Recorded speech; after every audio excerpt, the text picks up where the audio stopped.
أعوذ بالله السميع العليم من غضب الجبار ومن الشيطان اللعين الرجيم. بسم الله الرحمن الرحيم. الحمد لله الذي خلق الإنسان وعلمه البيان وشرفه على سائر الحيوان بالنطق والبيان وكرمنا وفضلنا على السابقة بالتصديق والإيمان وهو أحسن الخالقين. والصلاة والسلام وتحية والإكرام على سيد الأنبياء والمرسلين خاتم النبيين ورحمة للعالمين المخاطب بطه وياسين من كان نبيا وآدم بين الماء والطين أبي القاسم محمد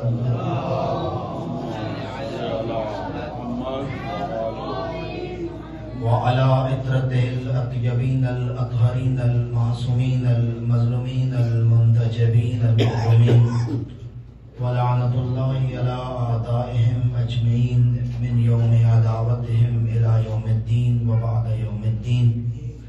رب اشرح لي صدري ويسر لي أمري واحلل عقدة من لساني يفقهوا قولي. أما بعد فقد قال الحكيم في كتابه الكريم. بسم الله الرحمن الرحيم. يسألونك عن الأهلة قل هي مواقيت للناس والحج وليس البر بأن تأتوا البيوت من ظهورها ولكن البر من اتقى وأتوا البيوت من أبوابها واتقوا الله لعلكم تفلحون. بعد بلند صلوات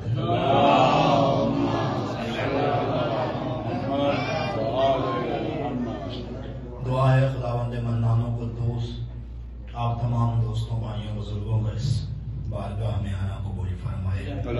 پروردگار ہمیں ان محافل و مجالس سے رزق علم و رزق معرفت نصیب فرمائے. پروردگار صدقہ نبی وآل نبی ان محافل کو ہمارے لیے باعث نجات قرار دے. پروردگار صدقہ محمد و آل محمد کا ہمارے اس ذکر کے وارث مولا امام زمان کے ظہور میں تاج عطا فرمائے. آپ تمام کی اور اپنی دعاؤں کی قبولیت کے لیے بلند صلوات.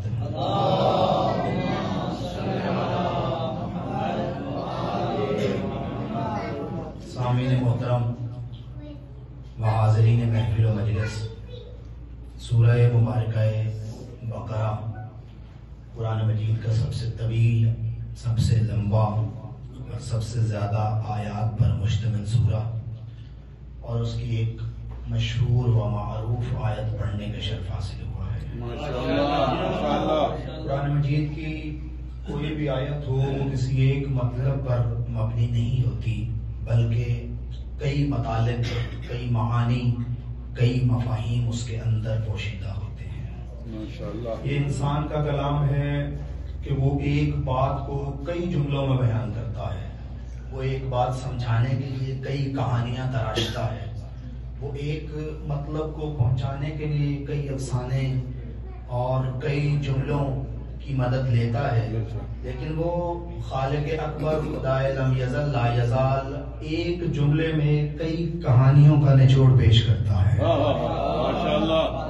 وہ خالق لم یزل اپنے معجز کلام میں کئی مطالب کو ایک جملے میں، بلکہ ایک آیت میں، بلکہ ایک حرف کے اندر پوشیدہ کر کے ساری انسانیت کو چیلنج کرتا ہے کہ اگر یہ خدا کا کلام نہیں ہے تو تم مل کے اس جیسی ایک سورہ لے کے آؤ. یعنی تم سارے جن و انس مل کر بھی اس جیسی سورہ نہیں لا سکتے، ان جیسی آیات نہیں بنا سکتے. اور یہ آیات بول کر خود کہتی ہیں کہ یہ اللہ کا کلام ہے، بندے کا کلام نہیں ہو سکتا. آپ کو معلوم ہے کہ بات چل نکلی ہے تو میں 2 جملے عرض کروں کہ مکے کے اندر 2-3 قسم کے میلے لگا کرتے تھے، اور اس میں بڑے بڑے ادیب، بڑے بڑے شعراء، بڑے بڑے اہل فن، اہل لغت اس میں آتے تھے۔ جو بھی نبی آیا ہے وہ اپنے دور کے مطابق معجزہ لے کے آیا ہے۔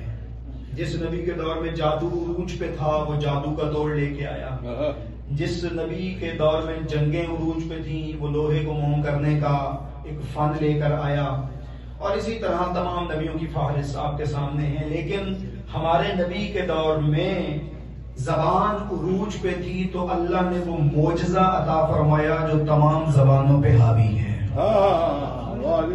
باقی نبی اس دنیا سے گئے تو ان کے جانے سے ان کے معجزات ختم ہو گئے، لیکن ہمارے نبی کو یہ کمال حاصل ہے کہ نبی دنیا سے چلے گئے، اس کا معجزہ آج بھی زندہ ہے، اور قرآن جس طرح کل معجزہ تھا ویسے آج معجزہ ہے۔ تو مکے میں میلے لگا کرتے تھے، اور اس میں بڑے بڑے ادیب آ کر اپنا کلام پیش کرتے تھے۔ جس کا قصیدہ، جس کا کلام سب سے زیادہ بہترین و بہتر ہوتا، اس کو کعبے کی دیواروں پہ معلق کر دیا جاتا، لٹکا دیا جاتا۔ یہ رسم چلتی رہی۔ میرے نبی نے اسلام کا ابراز کیا، لوگوں کے سامنے اسلام کو پیش کیا۔ گفتگو مشکل تو نہیں ہو رہی عزیز؟ میری نظر میں میرے جیسے طالب علم بھی ہیں، علماء بھی ہیں، اور آپ جو مومنین ہیں وہ بھی ہیں، تو میں کوشش کروں گا کہ جس حد تک آپ نے خدمت کر سکوں وہ میرے لیے باعث شرف ہوگی، اور اس کے لیے ضروری ہے کہ آپ لوگ، میں بالکل شور شرابے کے ساتھ نہیں پڑھوں گا، بالکل آرام کے ساتھ پڑھوں گا۔ اس کے لیے ضروری ہے کہ آپ توجہ میرے ساتھ رکھیں۔ میرے نبی نے اسلام کا ابراز کیا، لوگوں کے سامنے اسلام کو پیش کیا، اور وہ لوگ بڑے بڑے ادیب تھے، بڑے بڑے شاعر تھے، تو انہوں نے اپنا کلام جو ہے وہ کعبے پہ لٹکایا ہوا تھا۔ میرا نبی خدا سے مخاطب ہوا ہے، پروردگار عالم یہ سارے شاعر ہیں اور میں شاعر نہیں ہوں، کیوں؟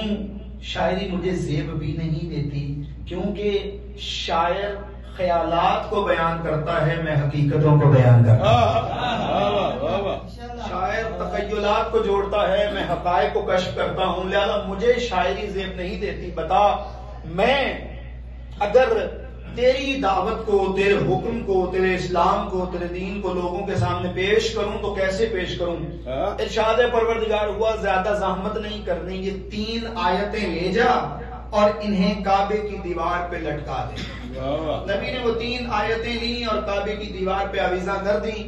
ان میں صرف اتنا لکھا ہوا تھا، بسم اللہ الرحمن الرحیم، انا اعطیناک الکوثر فصل لربک وانحر ان شانئک هو الابتر۔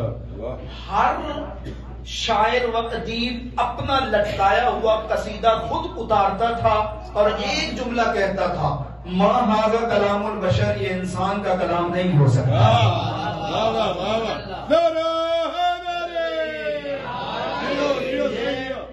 فرد کا کلام، یہ بشر کا کلام، یہ انسان کا کلام، یہ خاکی کا کلام، یہ ناقص کا کلام نہیں ہو سکتا۔ ماشاءاللہ۔ میں بس ایک جملہ کہوں گا، چاہے وہ کافر تھے، چاہے وہ مشرک تھے، چاہے وہ بدو تھے، چاہے وہ جاہل تھے، لیکن اتنی سمجھ انہیں تھی کہ سورہ کوثر کو دیکھ کر قیامت تک اولاد زہرا انہیں بھی نظر آ گئی تھی۔ اس کے پیچھے چھپے ہوئے مطالب تو قرآن مجید ذو مطالب ہے، قرآن مجید کے بہت سارے مفاہیم ہیں۔ میں نے ایک آیت پڑھی ہے جو بظاہر چاند کے متعلق ہے کہ تجھ سے سوال کرتے ہیں چاند کے بارے میں، پیغمبر آپ کہیے کہ یہ لوگوں کا وقت مقرر کرنے کے لیے ایک وسیلہ ہے، اور حج کا موسم بھی اسی سے جو ہے وہ طے ہوتا ہے، معین ہوتا ہے۔ پھر آیت نے اپنے اسلوب کلام اور پیغام کو بدلا اور کہا کہ نیکی یہ نہیں ہے کہ تم اپنے گھروں میں دیواریں پھلانگ کر یا پچھلے رستے سے آؤ، بلکہ نیکی حقیقت میں یہ ہے کہ تم تقوی الہی اختیار کرو اور گھر میں جب بھی آؤ دروازے سے داخل ہوا کرو۔ بظاہر دیکھنے میں بڑی سادی بات ہے اور عام فہم بات ہے کہ بھائی جو بھی آتا ہے یہ انسانی فطرت بھی ہے اور اخلاقیات کا تقاضا بھی یہی ہے کہ بندہ گھر میں آئے تو اپنے گھر میں آئے یا کسی کے گھر میں جائے، دروازہ جو معین ہوتا ہے وہاں سے گزر تک صاحب منزل تک جاتا ہے، دیوار پھیلان کے تو کوئی نہیں جاتا۔ اور عام دیکھنے سے یہی لگتا ہے کہ اس آیت نے صرف ایک اخلاقی چیز کو بیان کیا ہے، لیکن حقیقت دیکھی جائے تو معلوم ہوتا ہے یہ آیت قیامت تک کے لیے لوگوں کو متوجہ کر رہی ہے کہ ہر چیز کا ایک دروازہ ہوتا ہے. میں اللہ کا بھی ایک دروازہ ہے، میرے محمد کا بھی ایک دروازہ ہے. کیونکہ میں نے پہلے تمہید میں وقت لے لیا تو اب میں نے تمہید کو سمیٹ لیا ہے تاکہ زیادہ باتیں آپ لوگوں کی خدمت میں عرض کر سکوں کہ میرا بھی ایک دروازہ ہے اور میرے نبی کا بھی ایک دروازہ ہے. اس نے اتفاق یہ ہے کہ جو میرا دروازہ ہے وہی میرے نبی کا دروازہ ہے. تمہیں قیامت تک جب بھی ضرورت پڑے مجھ تک آنے کی یا میرے نبی تک آنے کی تو کسی غیرے کو وسیلہ نہ بنانا، اسے وسیلہ بنانا جسے نبی نے کہا ہے میں علم کا شہر ہوں اور علی اس کا دروازہ ہے.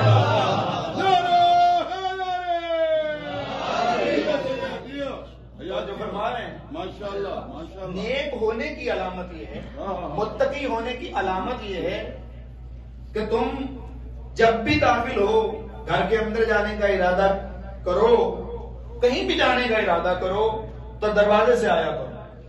جب ہمارے بنائے ہوئے گھر، ہمارے بنائے ہوئی منزلیں، ان کے لیے اللہ کہہ رہا ہے کہ تم دروازے سے آؤ گے تو یہ قریب تقویٰ ہے، اور اگر پیٹھ سے آؤ گے تو یہ قریب تقویٰ نہیں ہے. جب میرے بنائے ہوئے گھر میں اللہ دروازے کا حکم دیتا ہے تو وہ گھر جسے نبی نے گھر قرار دیا ہو اور وہ دروازہ جسے نبی نے دروازہ قرار دیا ہو، اس کی عظمت اور منزلت کیا ہوگی اور اس تک پہنچنے کا راستہ دروازہ کیوں کر نہ ہوگا. توجہ فرما رہے ہیں دوستو کہ جب بھی آؤ اس دروازے سے آؤ. اگر دروازے سے آؤ گے تو متقی کہلاؤ گے، اور اگر دروازے سے نہیں آؤ گے تو فاسق کہلاؤ گے. سادی اور عام بات ہے. میں اس بات کو ایک اور رنگ میں بیان کروں تو ایسا ہوگا کہ جس نے اس دروازے پہ سر جھکایا ہے وہ یا مومن کہلایا ہے یا متقی کہلایا ہے. جس نے اس دروازے پہ سر جھکایا ہے وہ یا مومن کہلایا ہے یا متقی کہلایا ہے. آپ جب دو مومن آپس میں ملتے ہیں یا دو مسلمان آپس میں ملتے ہیں تو کچھ جملوں کے تبادلوں سے پتہ چل جاتا ہے کہ سامنے والا صرف مسلمان ہے یا مومن ہے، متقی ہے یا عام مسلمان ہے. جس نے اس دروازے پہ سر جھکایا ہے وہ متقی کہلایا ہے. آپ کو حق حاصل ہے کہ ہم سے دلیل طلب کیجئے کہ آپ نے اتنی بڑی بات اتنے آرام سے کیسے کہہ دی ہے. آپ جب آذان دیتے ہیں تو آپ گلدستہ آذان پہ کھڑے ہو کے کہتے ہیں اشہد ان علی امیر المؤمنین و امام المتقین علی ولی اللہ. میں گواہی دیتا ہوں کہ علی مومنوں کے امیر ہیں اور متقیوں کے امام ہیں. اچھا مزے کی بات یہ ہے کہ جب آپ کے کسی مولانا کا مناظرہ ہوتا ہے تو وہ پوری کتابوں کا ڈھیر اٹھا کے ثابت کرنے بیٹھ جاتا ہے علی امام کائنات ہے، اور جب اذان کے گلدستہ پہ جاتا ہے تو کہتا نہیں علی متقیوں کا امام ہے. مناظرے میں کہتا ہے کائنات کا امام ہے. بات سمجھ میں آئی کہ نہیں؟ مناظرے میں جاتا ہے کسی ناسبی کے ملعون کے مقابلے میں جاتا ہے تو کہتا ہے علی کائنات کا امام ہے، عرش و فرش کا امام ہے، عالمین کا امام ہے. ہو نہیں سکتا کوئی ایسی جگہ ہو اور اس کا امام علی نہ ہو، اس کا ولی علی نہ ہو، اس کا امیر علی نہ ہو. اور جب اذان پہ جاتا ہے تو کہتا ہے نہیں صرف مومنوں کا امیر ہے، متقیوں کا امام ہے. سمجھانا کیا چاہتے ہیں آپ لوگ؟ جب علماء کے سامنے زانو تلمس طے کر کے میں نے سوال کیا کہ یہ مومن سمجھانا کیا چاہتے ہیں تو انہوں نے ایک نفیس جملہ عطا فرمایا کہ علی امام کائنات کا ہے، معنی صرف متقین نے ہے. علی امیر پوری کائنات کا ہے، معنی صرف مومنین نے ہے. یعنی جو اس دروازے پہ جھک گیا وہ مومن کہلایا، جو اس کے دروازے پہ آ گیا وہ متقی کہلایا، جو جتنا قریب آیا اتنا متقی کہلایا، اتنا صاحب تقویٰ کہلایا. ہم لوگوں نے کیا کیا؟ لوگوں نے، آپ اگر اسلام کی ہسٹری پڑھیں تو آپ کو معلوم ہوگا کہ اہل بیت کے فضائل کو کثیر تعداد میں چھپایا گیا ہے. جو آپ تک پہنچے ہیں یہ بہت کم حصہ ہے، جو ہم تک پہنچے ہیں بہت کم حصہ ہے. کثیر تعداد میں فضائل کو چھپایا گیا ہے، اور پھر صرف چھپایا نہیں گیا، مد مقابل احادیث کو گھڑا گیا ہے. مثال کے طور پر اسی حدیث کو لے لیجیے گا نا، مدینۃ العلم و علی بابھا، میں علم کا شہر ہوں اور علی اس کا دروازہ ہے. اب اس کے آگے کچھ اضافہ جات کیے گئے کہ فلاں شخص جو ہے وہ اس کی دیواریں ہیں، فلاں اس کی چھت ہے، فلاں اس کی جو ہے وہ بنیاد ہے. میں کہتا ہوں جو اگر بنانا ہے وہ بنائیں، لیکن میں آپ سے چند سوال کرتا ہوں کہ اگر مانا جائے کہ چھت ہے تو نبی پاک اس دور میں ارشاد فرما رہے تھے کہ میں علم کا شہر ہوں اور شہر کی چھت نہیں ہوتی. جب میرے جیسے جاہل کو پتا ہے کہ اگر میں یہ کلام کروں گا تو یہ کلام نہ بلیغ ہوگا نہ فصیح ہوگا، یہ کلام ناقص ہوگا، تو جو اس کو نبی کی طرف نسبت دے رہے ہیں وہ کتنے بڑے جاہل ہوں گے. یہ نقص ہے کلام کا کہ ایسی مثال دینا جو لوگوں کے ہاں مفہوم سمجھی ہی نہ جاتی ہے. اور اگر فرض کریں، مان لیجئے کہ فلاں بندہ اس کی بنیادیں، بلڈنگ بنیاد پہ کھڑی ہوتی ہے، بلڈنگ بنیاد پہ کھڑی ہوتی ہے. اگر تم کہتے ہو جی فلاں بندہ اس شہر کی بنیاد ہے، تو اس کا مطلب یہ ہے کہ نبی کا جتنا علم ہے اس شخص کی وجہ سے ہے. پھر وہ بڑا ہوا، نبی چھوٹے ہوئے، اسی کو تو کفر کہتے ہیں. اگر گھبرا گئے تو میں چھوڑ رہا ہوں، اسی کو تو کفر کہتے. تھوڑا سا میرا ساتھ اور دیجیے گا اور پھر مطلب کھل جائے گا. اور اگر کہتے ہیں کہ فلاں شخص اس کی دیواریں ہیں، مان لیتے ہیں کہ دیواریں، دیواروں کا کام کیا ہوتا ہے کہ ادھر ادھر والے کو گھر سے آنے سے روکنا. اب جو بھی تم نے دیوار بنائی ہے وہ ساری زندگی نبی سے ہی روکتا رہا ہے. نہیں معلوم کہ آپ لوگ کسے دیواریں بنا رہے ہو، لیکن تم کسی کو دیواریں بناؤ فبہا، ہمیں کیا پرابلم ہے؟ ہم نے کون سا انہیں ماننا ہے؟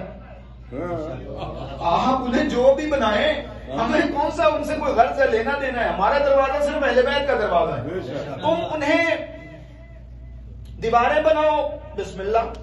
انہیں بنیاد بناؤ، بسم اللہ. انہیں سقف چھت بناؤ، بسم اللہ. ہمیں ان جملوں سے غرض ہی کوئی نہیں ہے. ہمیں اس جملے سے غرض ہے جو میرے نبی نے ارشاد فرمایا تھا. میرے نبی نے فرمایا انا مدینۃ العلم و علی بابھا، من اراد العلم فلیات الباب، کہ جو بھی علم چاہتا ہے وہ علی کے دروازے پہ آئے.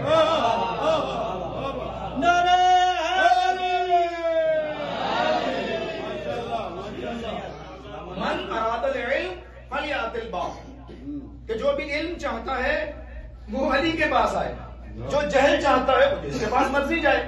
اب قیامت تک کے لیے نبی نے ایک اصول دے دیا کہ میں شہر ہوں، دروازہ علی ہے، میں گھر ہوں، دروازہ علی ہے، جسے بھی مجھ تک پہنچنا ہے وسیلہ علی ہے.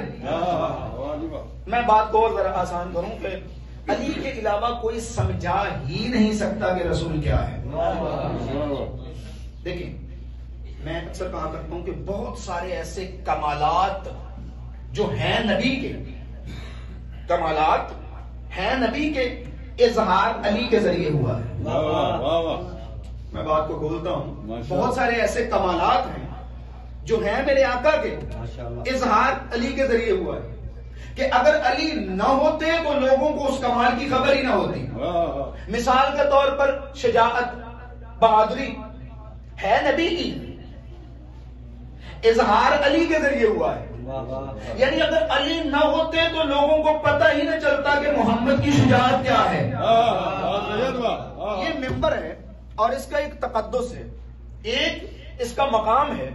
اس پہ بیٹھنے والا ذمہ دار ہوتا ہے، غیر ذمہ دار اس ممبر پہ نہیں بیٹھ سکتا. اور شیعوں کی لڑائی ہی یہی ہے کہ کوئی بھی غیر ذمہ دار اس پہ نہ بیٹھے، چاہے وہ نبی کے بعد ہو چاہے وہ اب ہو. یہ ذمہ داروں کا ممبر ہے. اب میں نے جو بات کی، آپ کو حق حاصل ہے، مجھ سے سوال کیجئے. اغجن آپ نے جو کہا کہ بہت سارے ایسے کمالات ہیں کہ جن کا اظہار علی کے ذریعے ہوا ہے، شجاعت ہے نبی کی، اظہار علی کے ذریعے ہوا ہے، دلیل دے سکتے ہیں؟ وہ جعفر صادق کا شیعہ ہی نہیں جو دلیل سے بات نہ کرے.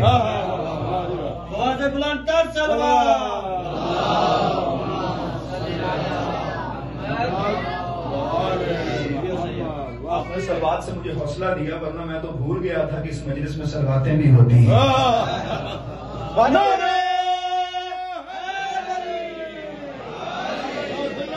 جب سننے والے انہماک سے سن رہے ہوں اور پڑھنے والا بھی میری طرح کو تھوڑی بہت محنت کر کے پڑھ رہا ہو تو ہوتا ہے کہ بندہ بھول جاتا ہے کہ وہ درود نعرہ سلوات بھی ہوتی ہے. میں یہ عرض کر رہا تھا کہ اظہار علی کے ذریعے ہوا، شجاعت ہے مصطفیٰ کی. وہ شیعہ جعفر صادق شیعہ آل محمد نہیں جو دلیل سے بات نہ کرے. جو ہوائی فائرنگ کرتے ہیں وہ اور ہوتے ہیں، جو قرآن و حدیث سے دلائل پیش کرتے ہیں وہ اور ہوتے ہیں. مجھ سے سوال کیجئے تو میں عرض کروں کہ کائنات کے سب سے بڑے شجاع کو نبی کہا جاتا ہے. علی فرماتے ہیں کہ جب نبی میدان جنگ میں ہوتے تھے ان کی موجودگی میں ہمارے حوصلے بھی بلند ہوتے تھے. ان کی موجودگی میں ہمارے حوصلے بھی بلند ہوتے تھے. جنگ احد میں بڑے بڑوں کے قدم اکھڑ گئے. میں نہیں قرآن کہہ رہا ہے، بڑے بڑوں کے قدم اکھڑ گئے. اکیلے علی تھے جو ہاتھ میں تلوار لیے رسالت کا طواف کر رہے تھے. قیامت کا رن تھا، مسلمانوں کے قدم اکھڑ گئے اور اس قدر تلوار چل رہی تھی اور گھوڑوں کی ٹاپوں سے خاک ابھر رہی تھی کہ سامنے کھڑا بندہ بھی نظر نہیں آتا تھا. جب کچھ دیر بعد خاک چھٹی اور دونوں نورانی ہستیوں نے ایک دوسرے کو دیکھا تو اہل سنت علماء لکھتے ہیں کہ نبی کے تیور عجیب تھے. ایک مرتبہ علی کو دیکھ کے فرمایا یا علی جب سارے چلے گئے. ان ساروں کو آپ سارے اچھی طرح سمجھتے ہیں کہ جب سارے چلے گئے تو آپ کیوں نہیں گئے. ایک جملہ کہا حیدر کرار نے جو تاریخ کے سینے پہ آج بھی رقم ہے. فرمانے لگے یا رسول اللہ ان لی بک اسوۃ، یا رسول اللہ میں نے بہادری کے جوہر دکھانا آپ سے سیکھے ہیں، ان سے نہیں سیکھے.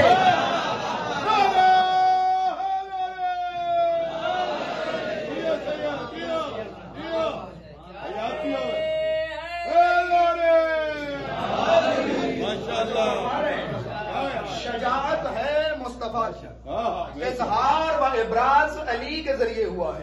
ہم نے جملے کو آگے بڑھانے دیجئے کہ اسی طرح علم ہے نبی کا، علم ہے نبی کا، اظہار علی کے ذریعے ہوا ہے. علی لوگوں کو پتہ ہی نہ چلتا کہ علم مصطفیٰ کیا ہے اگر علی نہ ہوتے. مسلمان تو اتنے جاہل ہیں کہ تو نبی کو بھی 40 سال بعد نبی مان رہے ہیں. خدا کی قسم علی پگھوڑے میں آ کے کلام نہ کرتا تو لوگوں کو پتہ ہی نہ چلتا اس کا سردار کتنا بڑا ہے. علی نے قرآن سنا کہ نبی کے ہاتھوں پہ بتایا ہے جس کا غلام ایسا ہو اس کا آقا کیسا ہوگا. جس کی زبان، اور مجھے پھر جملہ کہنے کی اجازت دیجیے کہ علامہ اظہر حسن زیدی، اور یہ محفل کا حسن ہوتا ہے کہ اپنے بزرگوں کو یاد رکھا جائے. ماشاءاللہ ماشاءاللہ. ہمارے جتنے بزرگ ہیں ویسے بھی ہم مشہور ہیں محسن کش ہونے میں، لیکن یہ حسن ہے محفل کا کہ علامہ اظہر حسن زیدی کہتے ہیں کہ جب نبی نے علی کو اٹھایا اور اپنی زبان علی کے منہ میں رکھی. یہاں پہ وہ جملہ ارشاد فرماتے ہیں کہ بڑے بڑے آئے تھے. 4 بندے اس محفل میں اس جملے کو سمجھیں تو میں سمجھوں گا کہ محنت سوارت ہو گئی کہ نبی نے علی کے منہ میں زبان دی، نبی نے علی کو زبان دی. بڑے بڑے آئے تھے بی بی کا رشتہ مانگنے، نبی دے نہیں رہے کیونکہ زبان دے چکے ہیں. اس لیے کہ زبان دے چکے ہیں. تو جس نے رسالت کی زبان چوسی اس نے کہا زکنی رسول اللہ ہے زکن زکا. مجھے نبی نے ایسے علم دیا ہے جیسے پرندہ چونچ سے جانا دیتا ہے.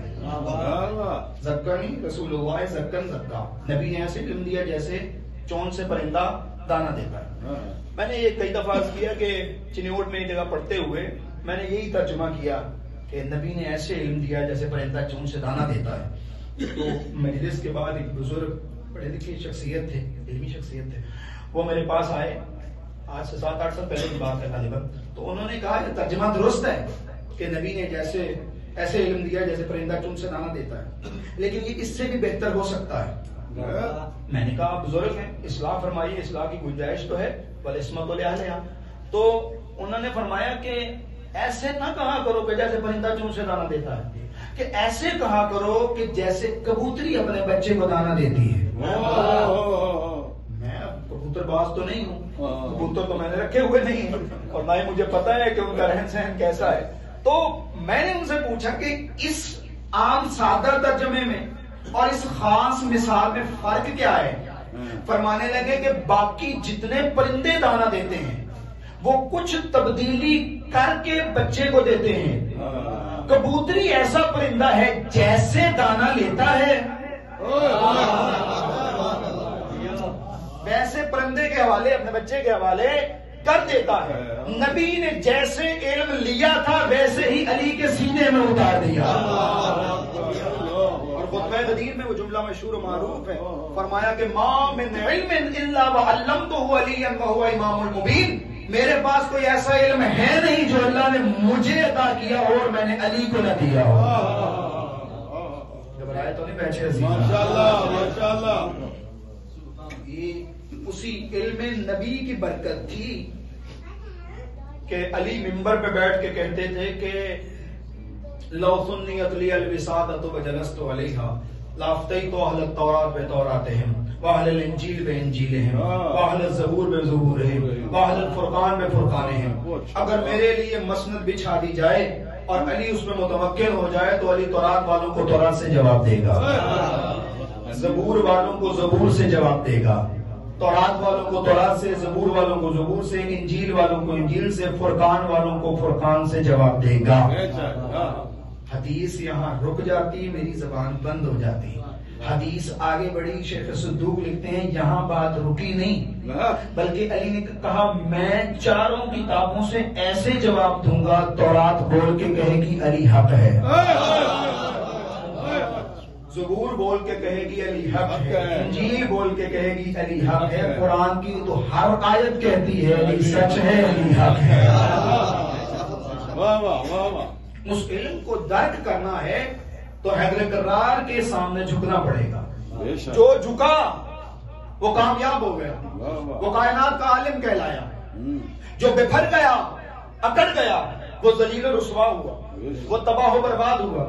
یہ نہیں کہ لوگوں نے کوشش نہیں کی، حیدر کرار کے سامنے جرأت ہوتی رہی، توہین کی کوشش ہوتی رہی، لیکن انہیں کیا معلوم کہ جو ہو ہی علی۔ ایک معروف عالم دین کا جملہ ہے، اس نے کہا شیعو اپنی قسمت پہ ناز کرو کہ اللہ کے پاس ایک علی تھا اور اس نے تمہیں عطا کیا ہے، کوئی اور اس کی مثل ہو نہیں سکتا، کوئی اور اس کی نظیر ہو نہیں سکتا۔ لوگوں نے کوشش کی جرأت کرنے، اگر آپ تھک گئے ہیں تو میں گفتگو سمیٹ لیتا ہوں۔ ماشاءاللہ ماشاءاللہ، ظاہر سردی ہے، رات کا عالم ہے، آپ لوگ دن کے تھکے ماندے ہیں، اور گفتگو کا احترام بھی یہی ہوتا ہے کہ وہ اقل ہو لیکن عدل ہو، تھوڑی گفتگو ہو لیکن جاندار گفتگو ہو۔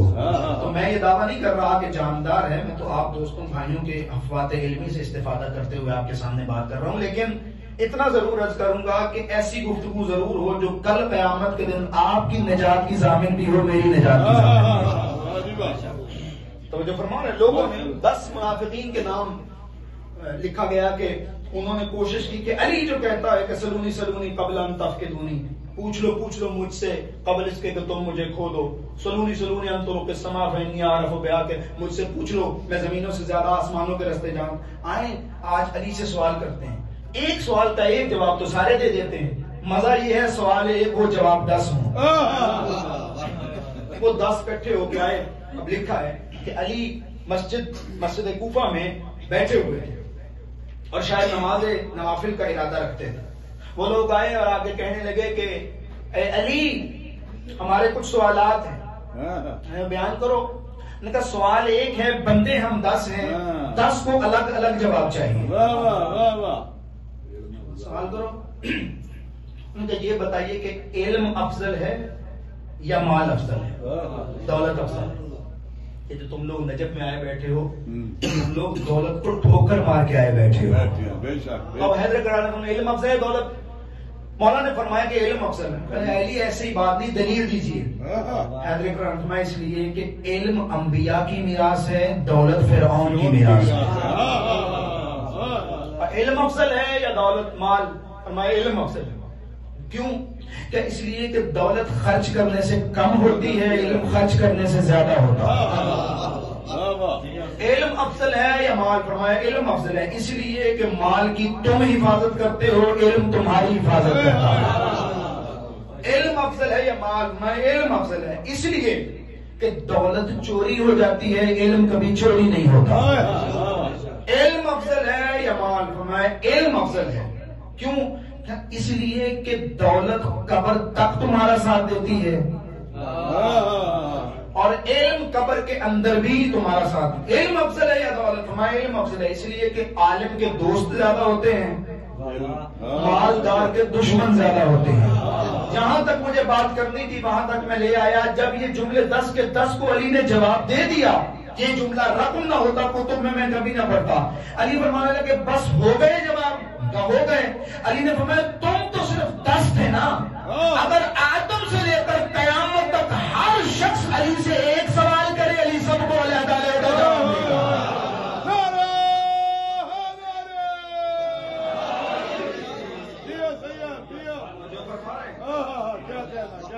علم کی حدود وہاں ہوتی ہے جہاں پہ کسی غیر اللہ سے علم لیا جائے. جہاں پہ علم الہی ہو وہاں کم زیادتی کا تصور نہیں ہوتا, وہاں سب کچھ زیادہ ہوتا ہے. ماشاءاللہ. اور میں گفتگو کو تمام کروں. علی دروازہ ہے خدا کا, علی دروازہ ہے رسول اللہ کا. واقعہ لکھا علامہ توڑی ہی نے, یہ واقعہ بڑا خوبصورت واقعہ لکھا. لکھا کہ مسجد کے اندر نبی بیٹھے, حیدر کرار شیر کردگار حجت جبار بیٹھے ہیں اور کچھ صحابہ بھی ساتھ میں تشریف فرما. تو ایک عربی دوڑتا ہوا آیا اور نبی کو سادہ بندے بڑے پسند تھے. تو سادہ عام نبی کو بڑے پسند تھے. وہ دوڑتا ہوا آیا مسجد میں, اس نے آتے ساری پہلے علی کو سلام کیا, پھر نبی کو سلام کیا. سمجھنے بات میں پھر دوہرا دیتا ہوں, میں اشتباہ نہیں کر رہا. پہلے اس نے علی کو سلام کیا, پھر اس نے نبی کو. اب وہ جنہیں ہضم نہیں ہونا تھا نہیں ہوا. انہوں نے کہا کہ تجھے تمیز نہیں ہے محفل کی آنے کی. کیا ہوا؟ بڑا کون ہے دونوں میں؟ نبی. افضل کون ہے؟ نبی. بزرگ کون ہے؟ نبی. تم نے پہلے علی کو سلام کیا ہے, پھر نبی کو سلام کیا ہے, تو پہنچ گئے ہیں ان کو میرا سلام ہے. نبی مسکرا کے کہنے لگے دو نہ ان کا جواب. اب اس گھبرائے ہوئے شخص نے نہ آؤ دیکھا نہ بھاؤ, فوراً کہنے لگا یا رسول اللہ مجھے زیادہ تو نہیں پتا, آپ کی مقدس زبان سے سنا ہے علی دروازہ ہے. میں نے آپ کے دہنے اطہر سے سن رکھا ہے کہ علی دروازہ ہے. اب آپ بھی بتائیے, بندہ جب آتا ہے پہلے دروازے پہ آتا ہے پھر گھر جاتا ہے. اگر یہ روایت یہاں پہ رک جاتی, اور مجھے حق حاصل نہیں ہے کہ میں روایت کو اپنے پاس سے بڑھاؤں یا کم کروں, روایت کو کم زیادہ کرنا جرت ہے. معصوم کا کلام معصوم ہوتا ہے. کمی وہاں ہوتی جہاں کچھ زیادہ ہو, زیادتی وہاں کرنی پڑتی ہے جہاں کچھ کمی ہو. معصوم ضرورت کے مطابق کلام کرتے ہیں. کہا کہ یا رسول اللہ آپ سے سن رکھا ہے کہ علی دروازہ ہے, میں نے پہلے دروازے پہ سلام کیا پھر آپ کو سلام کیا. رسالت مآب مسکرا کے فرمانے لگے تم میں سے جس نے بھی کسی جنتی کی دنیا میں زیارت کر دی ہو وہ اسے دیکھے. توجہ فرما رہے ہیں, نبی کا دروازہ ہے علی, اور 14 کے دروازے کو عباس کہا جاتا ہے. اب میں دو جملے مجھے فضائل کے کہنے دیجئے. 14 کے دروازے کو عباس کہا جاتا ہے. باب الحوائج, دروازہ لکل شیء باب, ہر چیز کا دروازہ ہوتا ہے. شیخ انصاری جب حضرت عباس علمدار کی زیارت کے لیے تشریف لے جاتے تو وہاں پہ اپنے رخسار مبارک رگڑا کرتے تھے. اس دہلیز پہ, اس عتبے پہ اپنے رخسار رگڑا کرتے تھے. کسی نے پوچھا یہ آپ کیا عمل سر انجام دیتے ہیں؟ تو انہوں نے کہا یاد رکھو اللہ تک جانے کے دروازے 14 ہیں اور 14 تک جانے کا دروازہ عباس ہے۔ ہمارے یہاں پرابلم یہ ہے کہ ہم نے عباس علمدار کو صرف جنگوں کی حد تک محدود رکھا ہے۔ خدا کی قسم عباس معصوم 14 معصوموں کے بعد اس جیسی ہستی کوئی نہیں۔ کون ہے عباس؟ باب الحوائج۔ آپ حضرت عباس کو مختلف القاب سے یاد کرتے ہیں اور احترام بھی یہی ہے کہ ایسے مقدس معطر پاکیزہ مقدس الفاظ سے انہیں یاد کیا جائے، اور یہ ان کا کرم ہے کہ یہ ناقص زبان ان کا نام لے پاتی ہے، ورنہ اس میں اتنی طہارت کہاں اور ان کی پاکیزگی کس قدر بلند ہے۔ تو مجھے چند جملے کہنے دیں کہ ہم کہتے شہنشاہ وفا، ہم کہتے باب الحوائج۔ شہنشاہ وفا کسے کہتے ہیں؟ ہم اور آپ جب کسی کے متعلق بات کرتے ہیں تو کوئی اپنا وعدہ وفا کر دے تو اسے وفادار کہا جاتا ہے، لیکن آیت نجوہ نازل ہونے کے بعد میرے علی نے میرے نبی سے پوچھا تھا یا رسول اللہ مل وفا، وفا کسے کہتے ہیں؟ میرے نبی نے کہا اللہ کی توحید کا اقرار کر کے اس پہ پکے رہنے کا نام وفا ہے۔ توجہ فرمائیں، اس پہ پابند رہنے کا، کار بند رہنے کا نام وفا ہے۔ اور روایت میں ہے کہ فاسق سے کبھی دوستی نہ کرو، کیوں؟ جو اپنے اللہ کا نہیں ہو سکا وہ آپ کا کیسے ہو جائے گا؟ اب عباس ہے شہنشاہ وفا۔ اس کا مطلب کیا ہے؟ اس کا مطلب یہ ہے کہ کائنات میں جیسا درس توحید عباس دے سکتا ہے کوئی اور دے ہی نہیں سکتا۔ اللہ والوں تک ملانے کا پل صراط حضرت عباس ہے، باب الحسین ہے، باب الحوائج ہے۔ اس لیے باب الحوائج ہے کہ اس کی اپنی حاجت پوری نہیں ہو سکی، اس لیے عباس باب الحوائج ہے۔ آپ علماء ہیں اور میں آپ کا چھوٹا بھائی، آپ کا بھائی، ایک طالب علمانہ گفتگو ہی کر سکتا ہوں۔ عباس کون ہے؟ 2 جملے شاید مسائل کے لیے کافی ہوں۔ نجف کی سرزمین میں اکثر لوگ عربی سمجھتے ہیں، عام لوگ بھی سمجھتے ہیں، پاکستان سے آئے ہوئے سید خوئی علیہ رحمہ جب حضرت عباس کی زیارت کو جاتے تھے، بڑے نہیں بوڑھے ہو چکے، شاگردوں کا سہارا لے کے کانپتے ہوئے جسم سے بیٹھ رہے تھے، 2 جملے ارشاد سلام کرتے ہوئے۔ ایک جملہ تھا السلام علیکم یا شباب الحسین۔ ملبنین کو غصہ دینا ہے نا، جو اپنے بیٹے کو نہیں روئی، جو حسین کو، اے بیبی ہم تیرے بیٹے کو رونے آئے ہیں، ہمیں آنسوؤں کی خیرات عطا کیجیے، قیامت کے دن ہماری شفیعہ بنیے گا بی بی۔ السلام علیکم یا شباب الحسین، اے حسین کی جوانی جس کے جانے کے بعد حسین کے ہاتھ کمر پہ آئے، اکبر اٹھانے کے بعد حسین کے ہاتھ کمر پہ نہیں آئے، قاسم اٹھانے کے بعد نہیں آئے۔ اللہ نے کیا ہستی تھی عباس، ادھر سے عباس نے گھوڑے کی زین چھوڑی۔ اور دوسرا جملہ قیامت تک رونے کے لیے کافی ہے، کیا جملہ؟ السلام علیکم یا حجاب زینب، اے چادر زینب کے رکھوالے عباس، اے پردے کے ضامن عباس، تجھ پہ سلام ہو۔ میں نے کتابوں میں دیکھا، پڑھا کہ کربلا میں حضرت عباس علمدار جب تک موجود تھے بچے پانی مانگتے تھے، العطش کی آواز آتی تھی۔ یہ کتابوں میں آپ نے پڑھا، میں نے پڑھا، میں نے کتابیں کھنگال ماری، علماء کے مباحثے دیکھ لیے، اس میں مجھے کہیں نہیں ملا کہ عباس کے اترنے کے بعد سیدوں کے کسی بچے نے پانی مانگا، سیدوں کے کسی بچے نے پانی مانگا ہو۔ میں نے علماء کے قدموں پہ ہاتھ رکھ کے پوچھا کیا وجہ ہے کہ عباس کے اترنے کے بعد بچے پانی کیوں نہیں مانگتے تھے؟ کیا پیاس ختم ہو چکی تھی؟ رو کے فرمانے لگے پیاس نہیں، آس ختم ہو چکی ہے۔ اللہ ہمارے آنسوؤں کو قبول کرے۔ آپ نے پڑھا، میں نے پڑھا، کربلا کے میدان میں سب سے بڑا قد تھا عباس کا، سب سے بڑا قد عباس علمدار کا تھا۔ چند جملے سنیے گا، رونے کے لیے کافی ہیں۔ کسی اور کا قد اتنا بلند نہیں تھا جتنے بلند قامت مولا عباس تھے. سید مہدی بحر العلوم کے بارے میں لکھا کہ انہوں نے 25 سال کربلا میں عشرہ پڑھا اور ہر عشرے میں کہتے تھے عباس وہ جوان تھا جس کا قد سب سے بڑا تھا. ایک مرتبہ حضرت عباس خواب میں آئے اور کہنے لگے سید مہدی تجھے پتا ہے میری قبر میں پانی آ رہا ہے, سکینہ کے پیاسے رہنے کے بعد مجھے پانی اچھا نہیں لگتا, صبح میری قبر کو درست کرو. سید اٹھا, سید نے 2 مزدور ساتھ میں لیے اور اس سرداب کے اندر اترے, بیلچے لگے ہوئے ہاتھوں میں, قبر کے قریب گئے.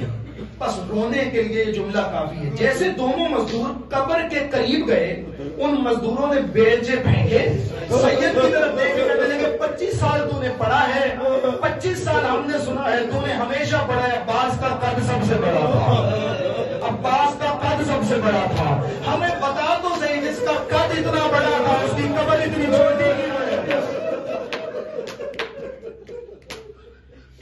جس کا قد اتنا بڑا تھا اس کی قبر اتنی چھوٹی کیوں ہے. جملے سنیے گا مجھ سے. ایک مرتبہ سید روتے روتے زمین پہ بیٹھا, رو کے کہنے لگا بس جتنا سجاد کو ملا تھا دفن کر دیا. یا مولا عباس ہمارے آنسو کو کھول دیجیے گا. کربلا کے میدان میں جینا مشکل تھا, مرنا آسان تھا. عباس بار بار سامنے آ کے 2 جملے شہادت کے, عباس بار بار سامنے آ کے کہتے مولا حلی من رخصت, مجھے اجازت مل سکتی ہے. ہر مرتبہ حسین فرماتے انت صاحب اللوائی, انت صاحب اللوائی. جب آخری بار اجازت ملی ہے تو کیا جملے ارشاد فرمائے عباس نے, فرمانے لگے مولا اب یہ دنیا رہنے کے قابل نہیں رہی, مولا اب میرا دل تنگ ہو رہا ہے. عباس سچ فرماتے ہیں آپ, اکبر اٹھانے کے بعد, قاسم چننے کے بعد واقعی یہ دنیا اس قابل نہیں. حسین جانتے تھے عباس کے شیر کا نام ہے, عباس کو لڑنے کی اجازت نہیں دی, کہا اگر ہو سکتا ہے تو بچوں کے لیے پانی کا اہتمام کرو. عباس رخصت ہونے کے لیے خیموں میں گئے ہیں. روایت کہتی ہے کہ خیموں میں عباس نے جنگی لباس زیب تن کیا اور شہزادی سکینہ نے مشکیزہ پہنایا. بس اس سے آسان میں کر نہیں سکتا. عباس نے جانے کا ارادہ کیا, عباس کے جانے پہ بیویوں نے دائرہ بنا کے ماتم کیا. ہر شہید جب خیمے سے نکلا ہے تو آواز آئی با حمزہ با محمدہ با علیہ, یہ آوازیں آئی ہیں. لیکن جب عباس نکلے ہیں تو ہر بی بی نے کہا واہ حجابہ.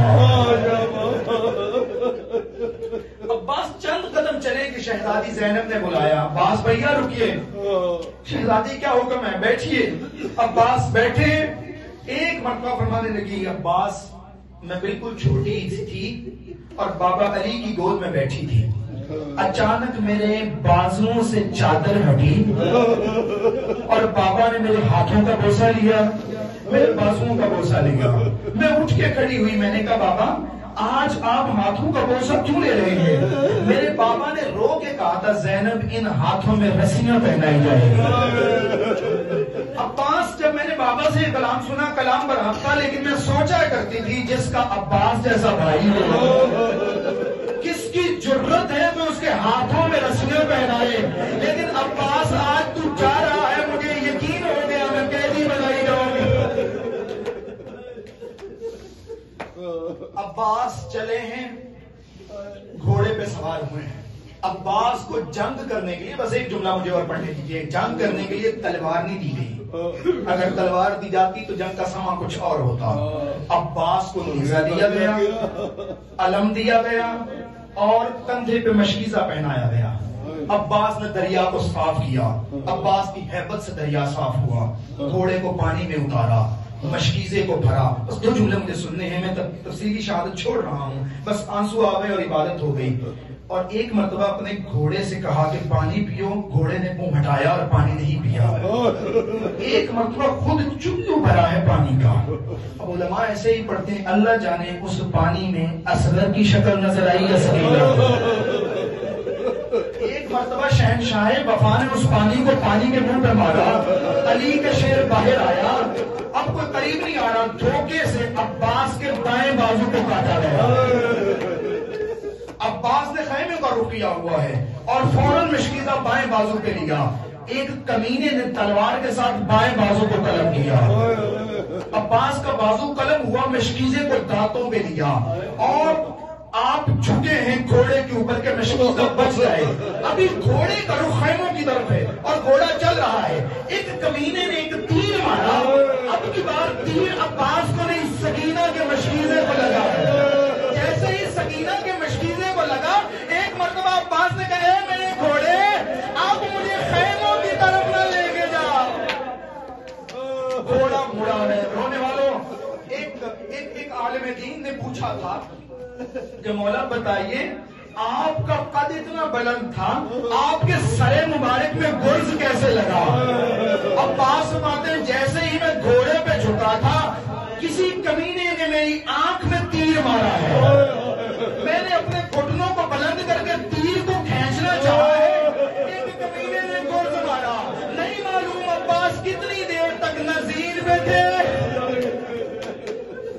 عباس اترے، مدد کے لیے نہیں بلایا، ایک مرتبہ کہا السلام علیکم یا ابا عبداللہ، مولا غلام اتر گیا ہے، حسین نے کمر پہ ہاتھ رکھا، کہا عباس میری کمر ٹوٹ گئی ہے، دوڑتے ہوئے عباس کے پاس آئے، سنیے گا جملہ، ایک مرتبہ زانو کے اوپر عباس کا سر مبارک کو رکھا، عباس نے سر ہٹا لیا، پھر زانو پہ رکھا، پھر ہٹا لیا، پوچھا بھیا عباس سر کیوں ہٹاتے ہو؟ بس ایک جملہ سنیے گا، رو کے کہنے لگے میں سوچ رہا ہوں کہ میں زمین پہ آیا ہوں، آپ نے میرا سر اپنی گود میں رکھا ہے، چند لمحوں کے بعد جب آپ گھوڑے سے اتریں گے آپ کا سر کون زمین میں رکھے گا؟ رو کے فرمانے لگے عباس فکر مند نہ ہو، میری ماں بقیہ چھوڑ کے آ گئی ہے اپنی، انا للہ و انا الیہ راجعون وَسَيَعْلَمُ الَّذِينَ ظَلَمُوا أَيَّ مُنقَلِبٍ يَنقَلِبُونَ۔